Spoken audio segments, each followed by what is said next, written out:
Hey YouTube, I'm just going to give you a rundown on what I had discovered here with my Bravo 3 transom assembly. This is my old assembly. I put a different assembly that I pulled off of another boat into my boat because my gimbal ring was toast and everything, and I just had a ton of play in there, and I had this other assembly torn apart, and I had to put a Y pipe in my boat because all I had was through the whole exhaust, and I'm putting Captain's Choice, which is why my diverters are over there.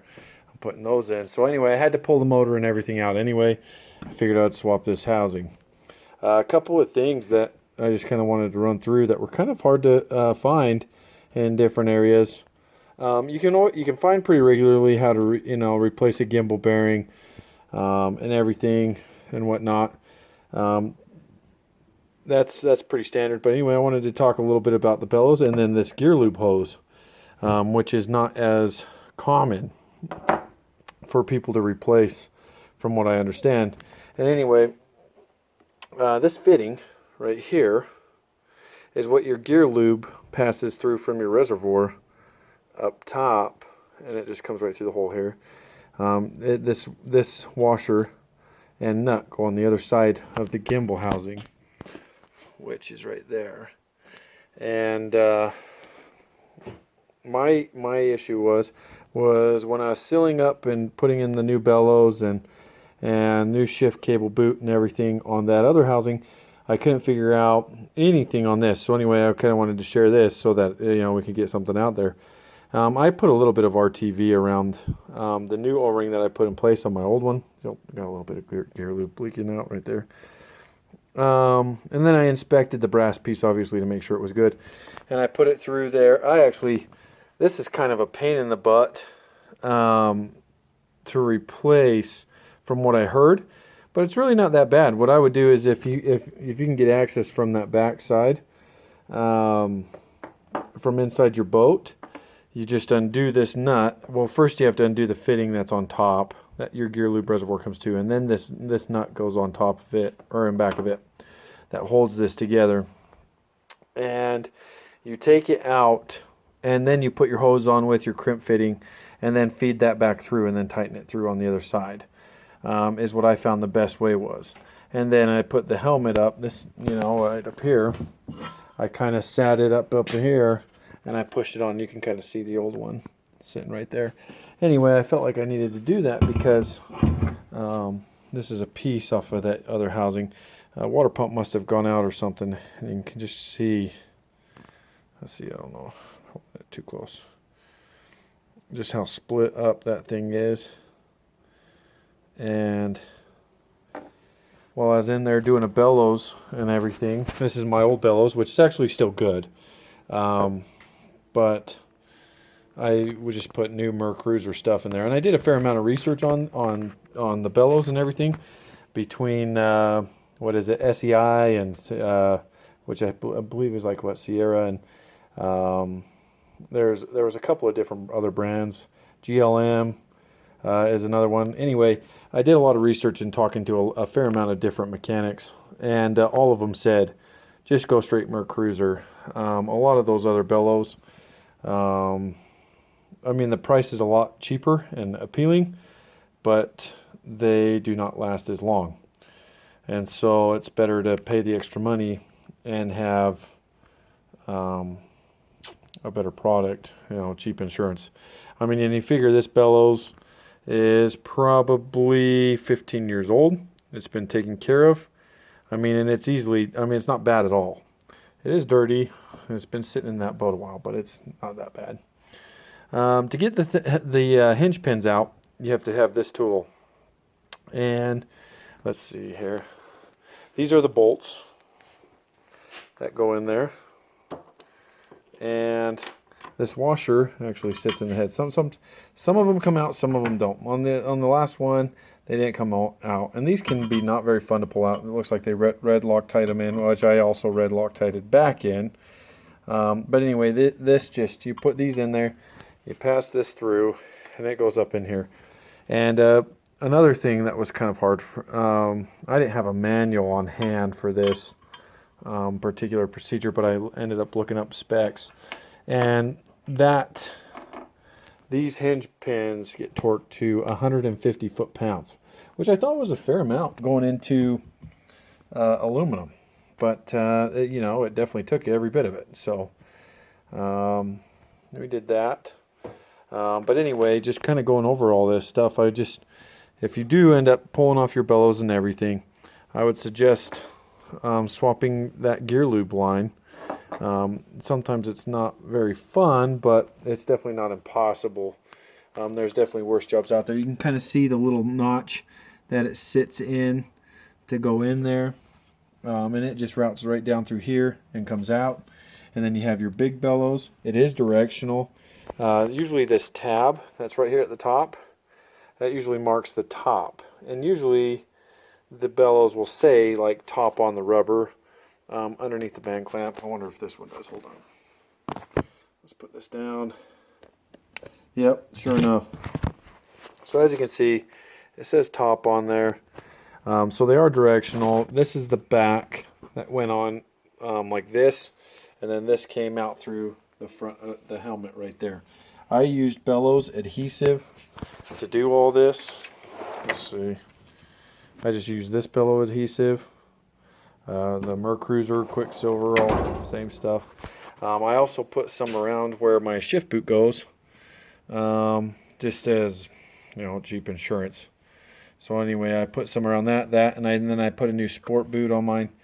I put a little bit of RTV because I kind of chewed up my water intake line. I didn't replace that. That looked pretty good, other than, you know, just getting that piece out. I did have to break it out. Looks like I threw away those pieces already, but I did have to break it out, and I'm waiting for the tool to thread that back in. But for the most part, God, what the heck's up with that camera? Oh, there we go. But for the most part, very straightforward. Not nearly as hard as I thought it would be to do. I am a mechanic by trade. I'm a heavy-duty diesel mechanic, so this is relatively new. But at the same time, it speaks my language, and I can figure it out pretty quick. I did put new trim sanders on the other housing and everything on that. I just knocked out this ring right here. I just got a screwdriver and I bent it in and pulled it out from the front there, from the front of this housing here. And what you install that with is this guy right here.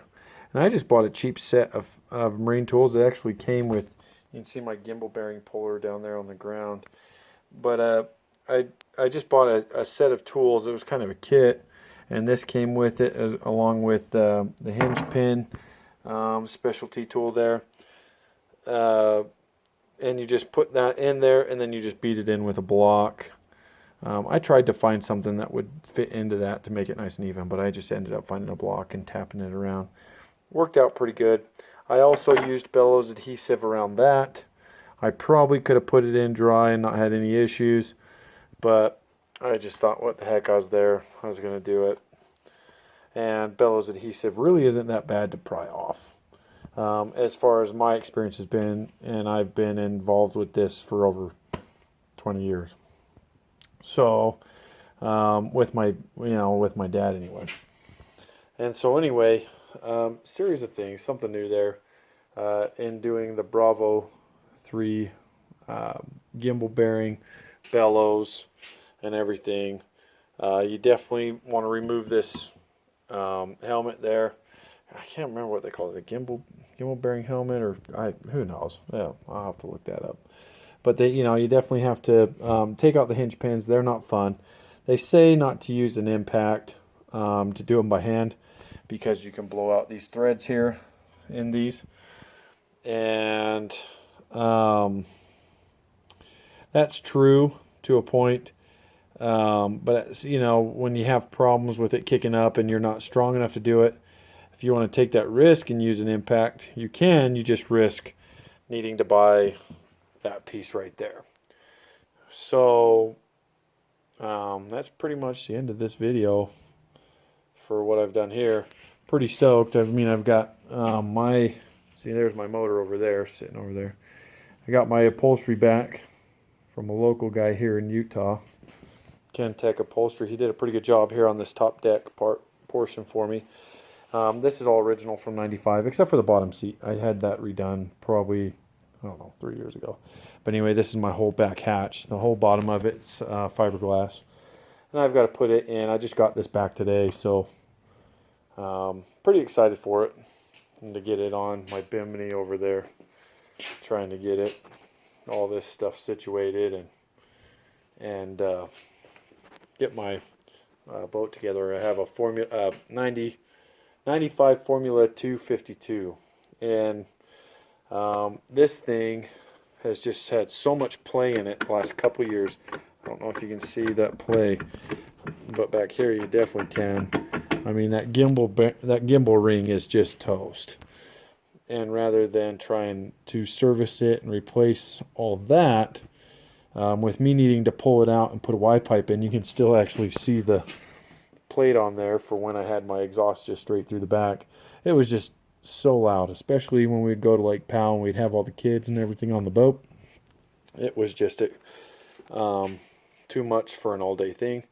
So it would be nice to turn it off when I need to talk to one of my friends or something coming up on the boat next to us or whatnot. So anyway, it was the perfect excuse just to pull this out, inspect my transom assembly, and my transom itself, which was solid. We had to do a transom in my dad's boat last year, and that can be definitely a headache.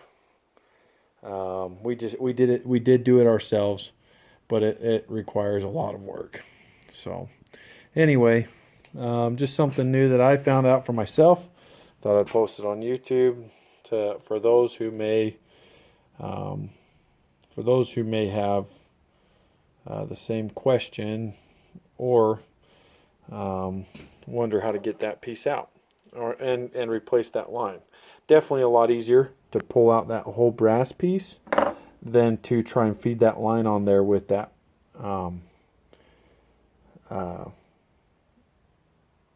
with the clamp. But it sorry, I just got a text. But anyway, so anyway, it was easier for me. If it was in the boat, depending on what my access was to this, it's possible that I probably would have just sliced that tube right there after I cut it.